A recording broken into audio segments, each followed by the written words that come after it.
Bagaimana sampai penyanyi dangdut jadi mufti? Pusing bala kita. Astagfirullahaladzim. Innalillahi. Yang begini saudara, orang yang nggak tahu tapi sok tahu, dinasehati ulama nggak mau terima saudara. Apa kata Imam Khalil? Fadzalika jahil. Itu orang yang bodoh. Ya saya dukung. Apalagi Haji Rhoma Irama itu mencari kebenaran. Ya, dia mempertanyakan garis keturunan nasab dari klan Ba'lawi. Salah? Ya tidak salah. Karena bukan main-main. Yang mereka klaim itu mereka adalah zuriya dari Nabi Muhammad SAW. Biar tidak gagal paham, harap tonton sampai selesai.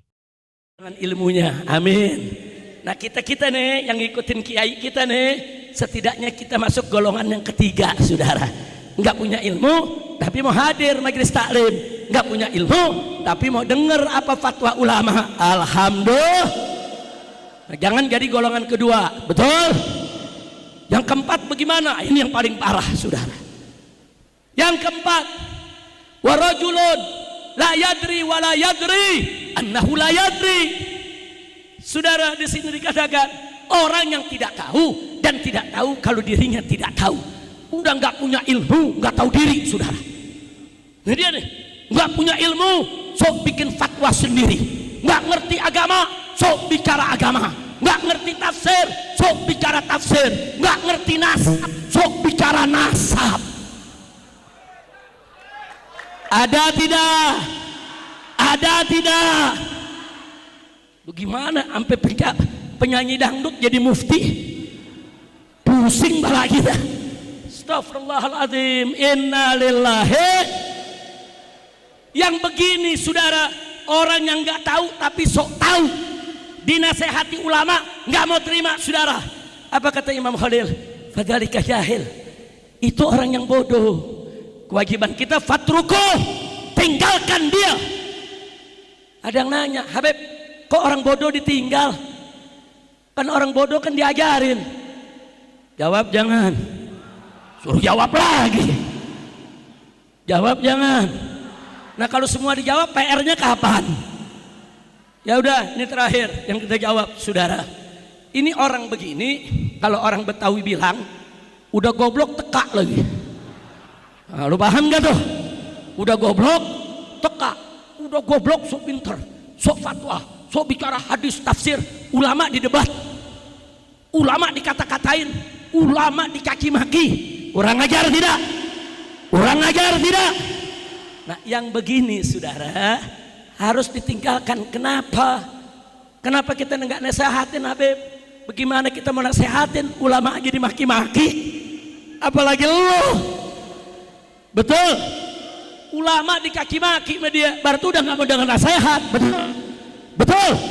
Ulama dilawan sama dia, bagaimana kita mau nasehatin? Betul? Makanya maksud Al-Imam Khalil, kalau ada orang goblok teka sama ulama nggak mau dengar, diasingin dulu, tinggal dulu, biar dia berasa. Kalau nanti dia nggak punya teman, kesono orang mabur, kemari orang lari, kesini orang nggak mau berteman, baru dia sadar, kenapa semua orang lari dari aku ya? Oh mungkin aku goblok tapi teka kali. Nah kan udah mulai sadar tuh. Begitu sadar, dia hadir di majelis, dia belajar, dia memulai hidup baru untuk nuntut ilmu. Baru naik pangkat jadi mustarsyid, baru kita kasih petunjuk ke jalan yang benar. Betul? Betul? Nah sekarang saya mau tanya semua yang ada di sini, saudara, semua yang ada di sini, mau masuk kelompok yang keempat? Mau masuk kelompok keempat? Sekurangnya insya Allah kita semua masuk kelompok ketiga. Amin ya rabbal alamin. Nah baiklah ya ikhwan, setelah panjang lebar saya sampaikan saya punya ceramah tersebut. Jadi Habib Rizik ini nyenggol Rhoma Irama lagi ya. Ya, saya tahu mungkin Habib Rizik ini masih sakit hati terhadap Haji Rhoma Irama. Karena kasus nasab Ba'lawi ini itu lebih meluas karena Haji Rhoma Irama. Tapi apa yang dibilang oleh Haji Rhoma Irama itu menurut saya tidak ada yang salah. Haji Rhoma Irama itu berstatement itu menurut dari pengalaman dia sendiri, bukan dari A atau si B. Ya memang Haji Rhoma Irama mengundang para yang tidak setuju dengan nasab Ba'lawi ini, seperti Kiai Iman, seperti sejarawan. Ya itu karena apa? Karena tingkah laku dari Habib dari klan Ba'lawi ini. Mereka mengklaim sejarah-sejarah, mereka memutarbalikkan fakta, mereka membuat makam palsu. Ya sebenarnya saya kalau selagi itu mencari kebenaran, ya saya dukung. Apalagi Haji Rhoma Irama itu mencari kebenaran. Ya, dia mempertanyakan garis keturunan nasab dari klan Ba'lawi. Salah? Ya tidak salah. Karena bukan main-main. Yang mereka klaim itu mereka adalah zuriya dari Nabi Muhammad SAW, bukan zuriya dari orang-orang biasa. Dan Nabi Muhammad SAW adalah junjungan kita, adalah Nabi kita, Nabi umat Muslim, yang kita percaya beliau adalah kekasihnya Allah. Ya wajar kalau kita mempertanyakan apakah benar ini klan Ba'lawi ini yang katanya yang mengaku Habib adalah keturunan dari Nabi Muhammad SAW mempertanyakan keaslian mereka. Kita sebagai umat ya wajar itu. Apalagi banyak bermunculan aksi-aksi arogan para Habib ini yang membuat ya semakin orang itu semakin tidak percaya karena tingkah laku para Habib sendiri yang arogan, ya, yang mencaci maki, yang mengklaim sana sini, yang merubah sejarah, yang membuat makam palsu, yang menyuruh menyembah kuburan. Semuanya itu beda jalur kepada ajaran Nabi Muhammad SAW yang dulu. Wajar kita sebagai muslim untuk mempertanyakan itu. Menurut saya wajar. Yang tidak wajarnya itu mereka ini tidak mengkoreksi diri. Justru momen ini mereka itu harus koreksi diri. Ya. Mereka itu memperbaiki, bukan malah mencaci maki orang, malah mengintimidasi orang. Bukan seperti itu caranya. Semakin mereka melakukan itu, semakin terpuruk. Apalagi mereka ini sering ya, masuk ke ranah politik. Kemarin heboh ya, Habib Bahar, Habib Rizik yang mengata-ngatai Kang Deddy. Heboh. Malahan apa yang terjadi? Mereka diserang. Saya tahu, ini pendapat saya. Kenapa mereka masuk ke ranah situ? Karena mereka sekarang udah goyang. Mereka takut kalau kursi panas mereka itu diganggu. Kita secara pikir bodoh lah. Orang Jawa Barat itu penduduk paling padat di Indonesia. Ya. Sedangkan mereka mencari makan. Ya. Dari apa? Usaha? Bukan.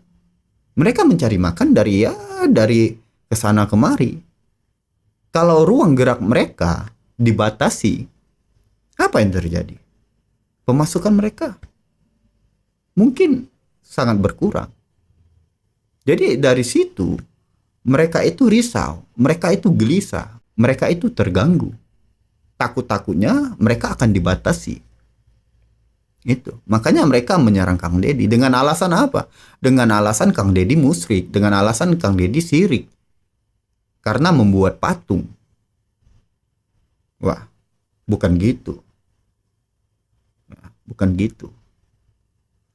Dan ini menyenggol Rhoma Irama lagi. Mungkin makin lama makin rumit ini masalah nasab ini ya.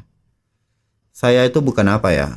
Saya bukan mau bilang kalau atau mau menghakimi atau mau menyalahkan. Tapi kalau mereka sudah keluar dari jalur mereka, mereka sudah membuat rasa sakit di hati masyarakat, itu saya tidak bisa diam. Saya itu yang paling tidak menerima, yaitu mereka merubah sejarah Indonesia. Sejarah Wali Songo mereka rubah, sejarah kesultanan mereka rubah, ya.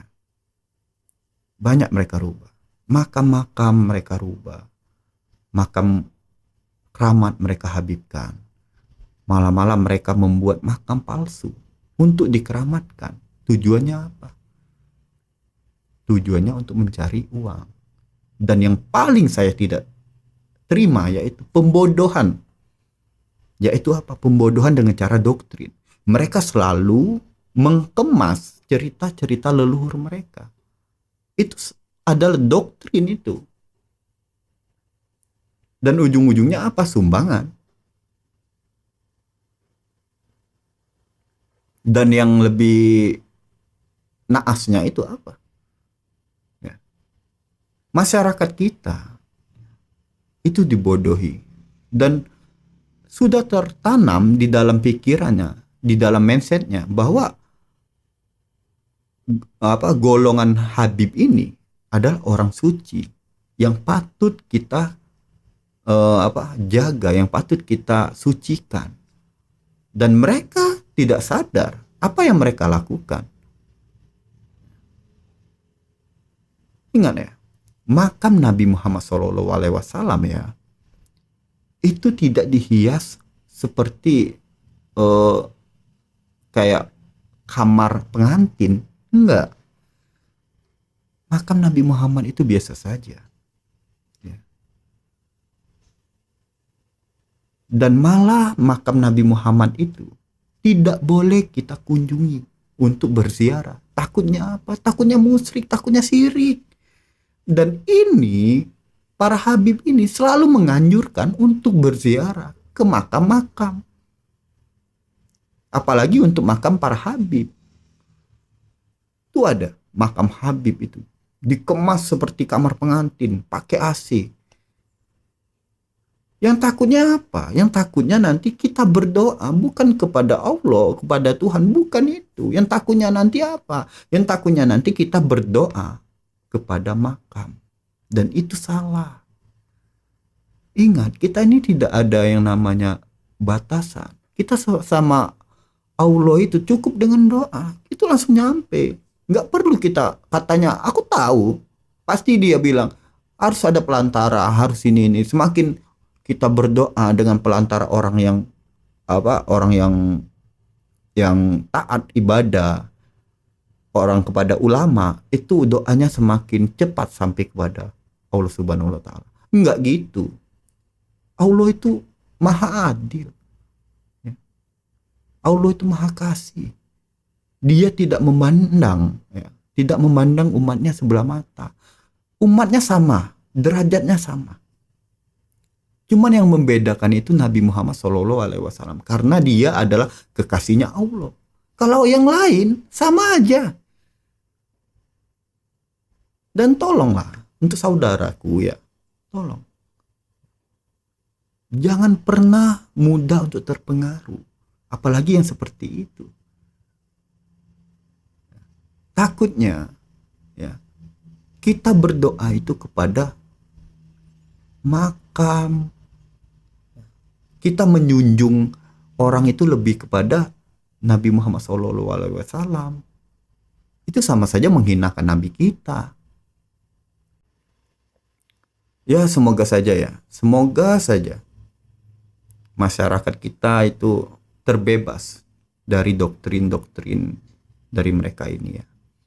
Semoga saja mereka juga cepat sadar apa yang mereka lakukan itu ya tidak benar. Mereka berceramah dengan caci makian. Mereka keluar dari ranah jalur mereka. Boleh berstatement, tapi nggak perlu ikut kampanye politik. Kalau pemimpin melakukan kesalahan, ya boleh kita bersuara. Tapi harus kita itu masuk ke ranah politik itu berkampanye. Kalau kita mengikuti kampanye, ya itu berarti kita memihak salah satu orang. Dah. Mungkin sampai di sini saja pembahasan hari ini untuk teman-teman. Semoga kita selalu dilindungi dan diberkahi oleh Sang Maha Pencipta, yaitu Allah Subhanahu wa taala. Assalamualaikum warahmatullahi wabarakatuh.